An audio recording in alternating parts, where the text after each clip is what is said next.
Hello, everyone. I'd like to welcome you back to part 3 of our historical criticism of Islam. In the last 2 episodes, we gave a brief overview about the traditional dates Muslims tend to use concerning the rise of Islam and the history of Islam. And then part 2, we talked about the discoveries out there by the scholars, the Orientalists, if you wish, who deal with those kind of basically issues, and what did they say or what did they show in some cases. Today we're going to continue with some issues related to the historical problem with Islam, and we're going to focus on the geography of the Quran. With me here is Dr. Jay Smith, who's been gracious enough to spend a lot of time with us here to do all of these multi-part series on these fabulous discoveries and new topics that every Muslim needs to watch. Okay. Welcome back. It's so good to be back again. So good to have you and have me come on the show.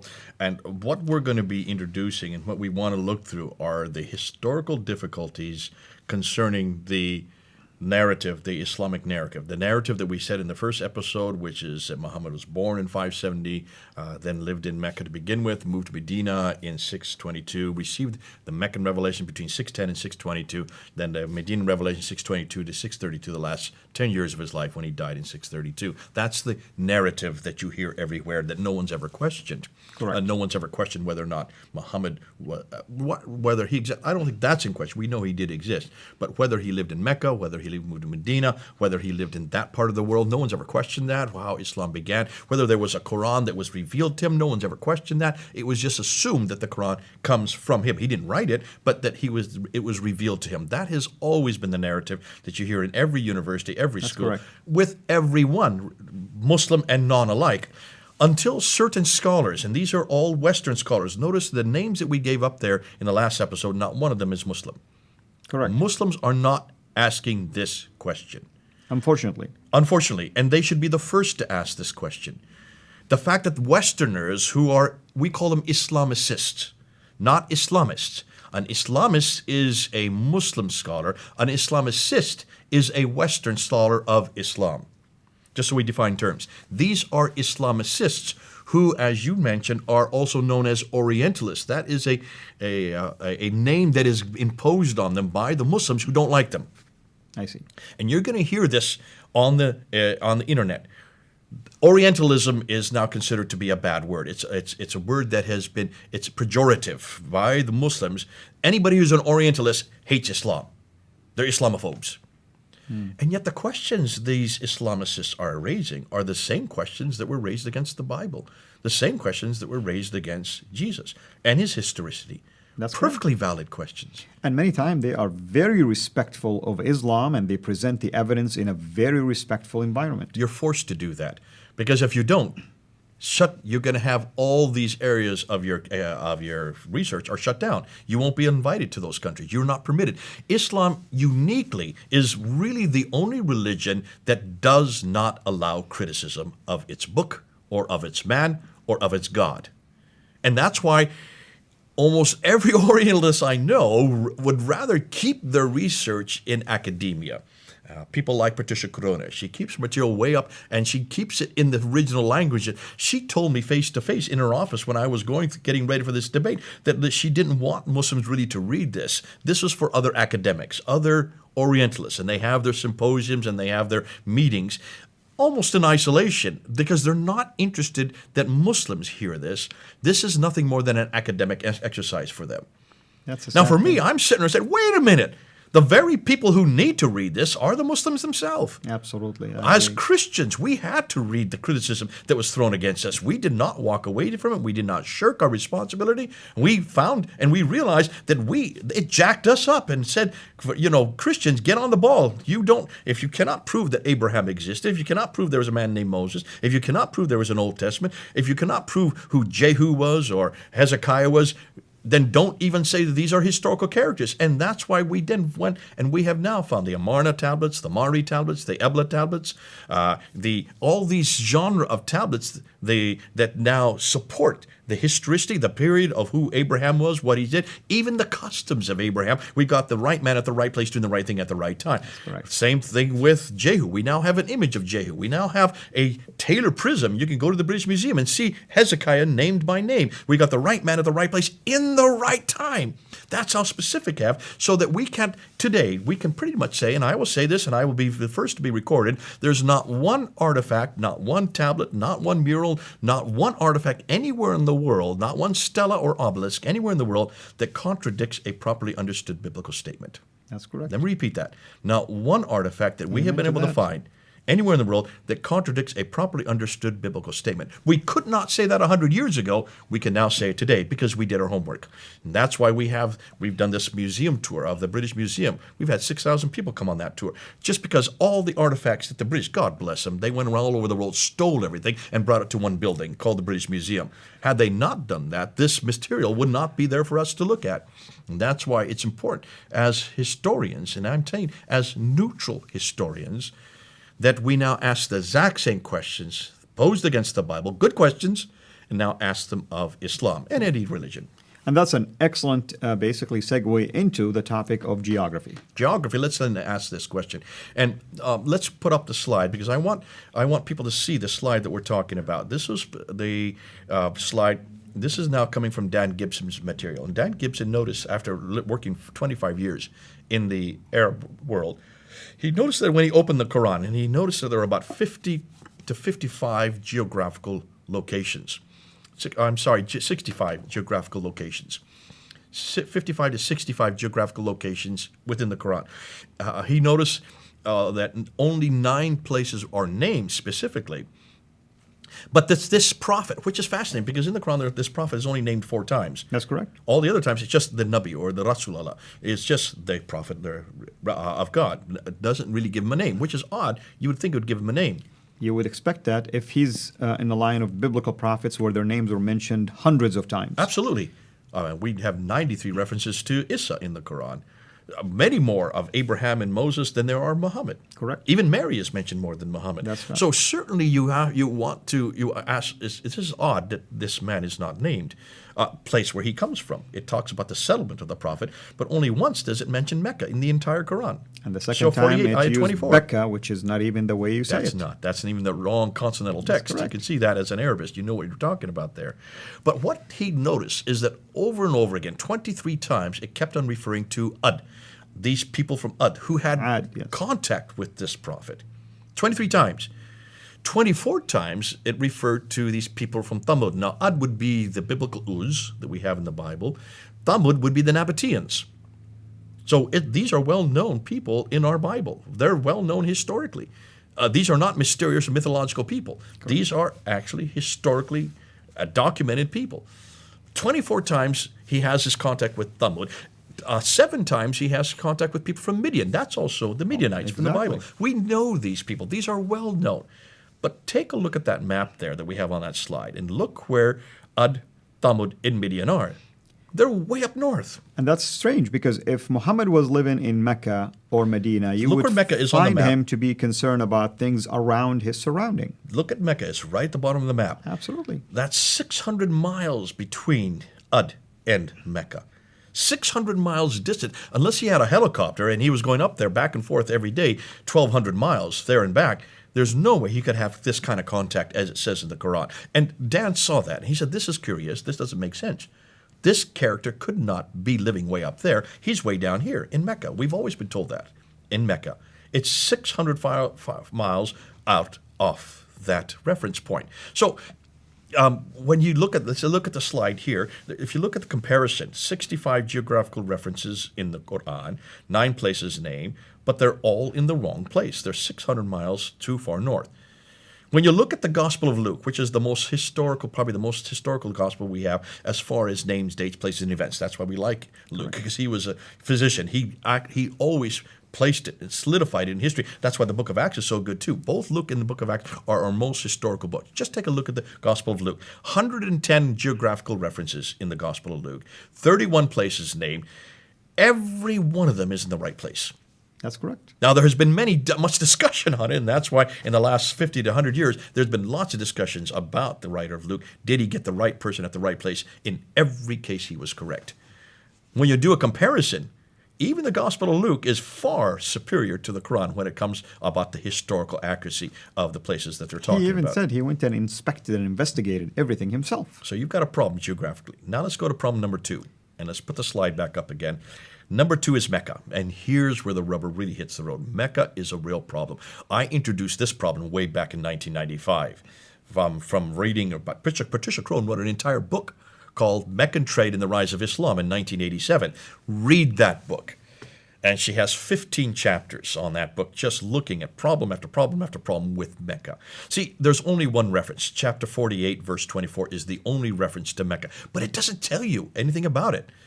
And it is who hath withheld men's hand from you and hath withheld your hands from them in the valley of Mecca. So you know it's in a valley. Okay, that's about it. That's all you're going to be told.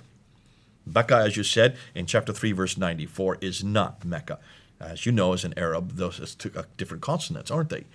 And it talks about a shrine that is there, which is very interesting because I'm sure later you're going to allude to another location that would have had something like this. Okay, we're going to get to that, all right? Now, let's move on to what we're going to do with Mecca. Now, let's put the slide up and let's look why Mecca is so important. According to the Islamic traditions and the Quran, let's just start with the Quran. It's the first sanctuary appointed for mankind was at Bakka or Mecca. They're trying to say that's Mecca or Mecca. That's interesting that they're using both interchangeably there. Mecca is the mother of all settlements, according to Surah 6. It is where Adam and Eve were thrown down to, according to 7:24. It doesn't say Mecca in Surah 7:24. In fact, none of these does it say Mecca at all. Correct. Only once does it say Mecca, but it was thrown down to a location. What Muslims today say that was Mecca. How do they know that? Yeah, that's correct. If that were the case then, if that is correct, let's just take that at face value. That means it's the earliest settlement in the history of mankind. That's correct. The very first settlement. Exactly. It should be therefore well known, correct? There has to be artifacts and everything to prove that. In Surah 21, ayahs 51 to 71, they imply, it doesn't say Mecca, it just says that Abraham went there into the Kaaba and he destroyed all the idols in the Kaaba. So where is this Kaaba? Well, all Muslims will say that's Mecca. Well, that means Mecca should have existed in 1900 BC when Abraham was living, right? That's correct. So historically, I want to find some reference point that there is a place called Mecca in 1900 BC. And this place is rich with archaeological matters, basically. Now, Muslims will tell us that is where Muhammad was born. That's where he grew up, lived there till 622. That it became the central. It was a center of all the Qibla. Qibla is the direction of prayer at 624, and we see that in Surah 2, ayah 145 to 149. So every mosque should be facing Mecca. Correct. Mecca is the place. Now, it doesn't say in the Quran Mecca. It's just the holy place. That's right. There's no reference to a city. Exactly. Isn't that fascinating? If that is so important, why did they name it? Now, only one reference, as I said earlier, is Surah 48, ayah 24. Now, what we're going to do is we're now going to go and we're going to unpack this. We're going to show you why this is hugely important. When you go back, and let's put the next slide up. When you look at Mecca today, according to what the traditions tell us, now these are later, what they tell us about this place where this prophet lived is that it's in a valley, that's also in the Quran, and that there's a parallel valley, that it has a stream going through that. We see that in Al-Bukhari, that it has outside is a pillar of salt that this prophet would pass in the morning and then come back in the evening. So it means it has to be right outside of where this prophet lived, whoever this prophet is. That it had fields, that it, according to Al-Bukhari, that it had trees, grass, fruit, loam, according to Tirmidhi, Al-Bukhari, and Al-Tabari talk about that it had olive trees, and that the mountains were overlooking the Kaaba. So there must be mountains right there overlooking the Kaaba. Take a look at that. Mecca, if you look at Mecca, it's not in a valley, there's no parallel valley, there's no stream, there is not even any water there. There's only one well called the Zamzam well. It's the most arid place, one of the most arid places on earth. It never had fields or trees, grass, fruit, loam, and it never had olive trees because olive trees don't even exist that far south. They are only around the Mediterranean. That's right. Everybody knows olive trees only grow around the Mediterranean, 600 miles further north. And there's no mountains overlooking the Kaaba. They're about 2 kilometers, 2 to 3 kilometers away. So Mecca is not in a valley, has none of these listed above, and that's why Dan Gibson was curious. And all of us should be curious. Absolutely. If that is not the case, then you've got a problem. Now I want to look at a series of maps. Look at this map here. This is a Byzantine map from the 7th century. What's missing on that map? Mecca is missing for sure. Okay, and in fact, Medina is mentioned, Yathrib. There you go. Now I want you to look at this map here. Now it says Medina. This is the trade route. Can you notice what's missing on the trade route? Mecca. Mecca's not on the trade route. Now here are some authoritative maps. This is a 6th century map. Can you find Mecca on that map? Absolutely not. You cannot. Take a look at this map. Here's a 7th century map. Can you find Mecca on that map? Okay, it's You not can there. find Khaybar, Tabuk. You can see Yathrib, which is the archaic name for Medina. You can find Gaza in the north. You can find Aden in the south. You cannot find Mecca anywhere on that map. Here's another 7th century map. Again, similar to the one we just looked at. A completely different map. These are from those centuries. Mecca is not on that map as well. Now, stop and think, Al. Mecca should have been around from the very beginning. It should have been certainly from the 19th century. Why can't we find Mecca on that map? That's peculiar. I mean, It is peculiar. You would expect at least a reference to it somewhere. Another 7th century map, Mecca still does not exist. That indicates at least it's not a prominent city at all or town. And then I'm going to end this map here, because this is the map that Dr. Patricia Kroner looked at. This is a map attributed back to the 7th century, written or put together in the 20th century to attribute what we now know, what we think would exist. There is Mecca on this map, but this is a 20th century map, is it not? Oh, it is. You don't have to tell me yes or no. Now, take a look at it, and she noticed something very curious. If you look at the green line on the left side of Arabia, that's the trade route. And if you look at it carefully, it starts at Aden in the south, goes to Najran, Sana, goes up to Taif. Correct. Then it zipped down. Look at Taif and look and follow where the green line does. It comes down off we're up on a plateau, comes down 1,000 meters down to Mecca. And then it goes back up again to get back up to Yathrib. You can see there's a detour from Taif down to Mecca and then back up to Yathrib. Okay? If you look at it carefully, those of you who are watching this, take a look at it carefully, and then you notice from then Yathrib, and then goes up to Tabuk, Khaybar, and then up to Gaza in the north. That is the western plateau. She looked at it and says, hold on a minute. Mecca's not on the plateau. It's off the plateau. Why hadn't anybody noticed this before?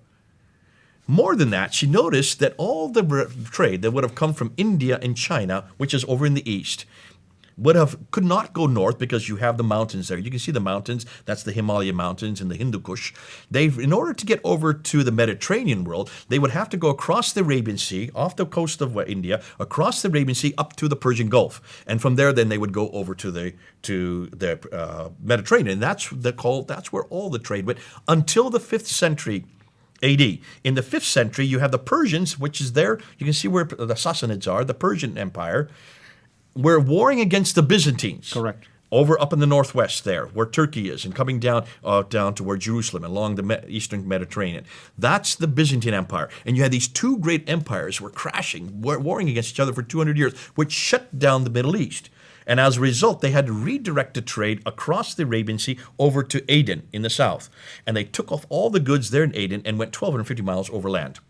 And that's why Mecca became important. Mecca became the center of trade, according to the trade route theory put together by Montgomery Watt. He was one that came up with this theory back in the 1900s. Everybody jumped on it and said, this is brilliant. That explains why Mecca was important. Patricia Kroner looked at it and says, hold on a minute. Now I'm going to see if you can see what's wrong with that theory. My 10-year-old son saw what was wrong with that theory. Let's see if you can see wrong just by looking at that map. What is wrong with that theory? If you go to Taif alone, you're going to notice that what camel can go down a hill like this? Second of all, why would you take mountainous route when you can just go through the Red Sea? Ooh, you got it. It's a no-brainer. Look at the map. And this is what Patricia Kroner says. Look at the map again. Why would you take all the goods, and let's look at the map again, why would you take all the goods off at Aden and go 1,250 miles by land when you've got a waterway called the Red Sea going up the west coast? Absolutely. And you can just stop everywhere. Even today, it's the cheapest way to take goods from China to bring them over here is by ship. Absolutely. She found out that you can go 50 miles by land for the same price as going 1,250 miles by sea. The same ton of goods, 50 miles by land, costs the same price as 1,250 miles by sea. And the reason is very simple. If you're going by land and you have camels, you've got to protect the camels, you've got to feed them, you've got to house them, you've got to water them. And more than that, you have robbers along the way, all the security problems, to say nothing of that. But you have to raise them and buy them. Whereas if you have a boat, all you need is wind. Absolutely. Though she said it doesn't make sense that they were going by land. So now remember, she reads and writes 15 languages. She went back to all the original documents. She went to the trading documents, and here's what she found: that all the trade was maritime. She went up and down the west coast of India and found that all the trading documents had no Arab names. The names that came up over and over again were Ethiopian and Eritrean. Agilis, and you can see where Agilis is on the map. Which That's is on the eastern coast of Africa there. By They were the maritime traders. also. They loved ships.